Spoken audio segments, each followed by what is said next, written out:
Leaders from around the world gathered in France on Sunday to mark 100 years to the day since the end of World War I.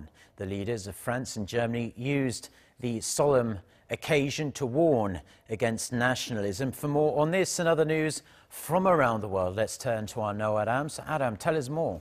Well, Mark, during the ceremony at the Arc de Triomphe, French President Emmanuel Macron spoke bluntly of the threat from nationalism, calling it a betrayal of moral values. His comments came as US President Donald Trump, who has called himself a nationalist, sat just a few meters away.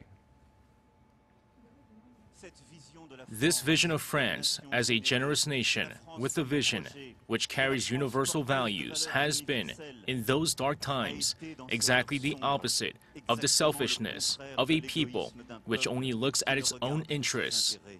Because patriotism is the exact opposite of nationalism.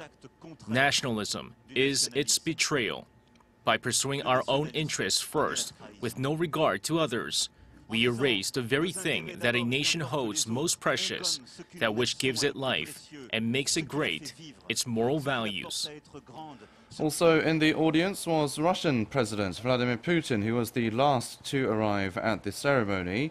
Several world leaders held bilateral meetings at Sunday's events. Putin told reporters that he did not meet Trump because they didn't want to interrupt the schedule of the host, which was France. The Russian leader gave a brief thumbs up to Trump upon his arrival.